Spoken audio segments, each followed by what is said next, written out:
राष्ट्रीय ओबीसी महासंघाच्या राष्ट्रीय अधिवेशनाला काही वेळातच सुरुवात होणार आहे आणि ज्या ठिकाणी हे अधिवेशन होणार आहे त्या ठिकाणी देशभरातून जे लोक आहेत ते कार्यकर्ते जमायला सुरुवात झालेली आहे।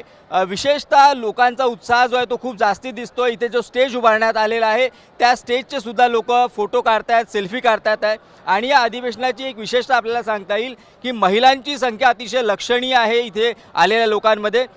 ताई, इथे महिलांची संख्या मोठी दिसत आहे, काय कारण आहे या अधिवेशनात सामील होण्याचं? आमच्या ज्या मागण्या आहेत, महिला जागृती आणि आमच्या ज्या मागण्या आहेत त्या आम्हाला पूर्ण करायच्या आहेत, त्यासाठी महिला मोठ्या संख्येने इथे आलेल्या आहेत। आम्ही 2017 पासून आमचे मार्गदर्शक बबनराव तायवाडे यांनी जे सुरू केलेला विडा उचललेला आहे ओबीसी महासंघाचा, तो आता अनेक महिला त्याच्याशी नंतर जुळल्या गेल्या। आता हे 10वे अधिवेशन आहे आणि यात आमच्या अशा म्हणजे जातीय जनगणना झालीच पाहिजे हा मुख्य मुद्दा आहे। बाकी अनेक मागण्या आहेत ते सर आता आपल्याला सांगणारच आहे आणि त्यासाठी आम्ही इथे मोठ्या संख्येने जमलेलो आहोत आणि आमच्या सगळ्या असंख्य महिला इथे मोठ्या संख्येने उपस्थित आहेत आणि आम्हाला आता ओबीसीचे ज्या मागण्या आहेत त्या आम्हाला पूर्ण करून घ्यायच्याच आहे। ओबीसीच्या दोन त्या प्रमुख मागण्या होत्या की स्थानिक स्वराज्य संस्थेमध्ये आरक्षण मिळावं आणि जनगणना व्हावी, आता पूर्ण झाले। अजून पुढची काय आता मागणी राहू शकते, काय दिशा राहू शकते, विशेषतः महिलांच्या दृष्टीने काय महत्त्वाचं आहे?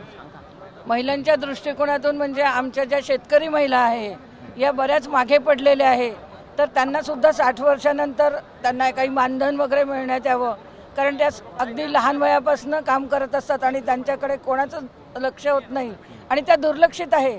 तर सगळ्यात पहिले आमच्या समोर मुद्दा आहे की शेतकऱ्यांना जास्तीत जास्त प्राधान्य देण्यात यावं।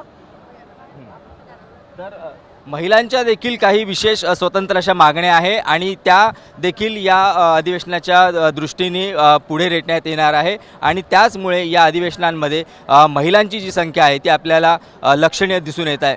कॅमेरामॅन अतुल हिरडेसह सारंग पांडे, एबीपी माझा, गोवा। एबीपी माझा, उघडा डोळे बघा नीट।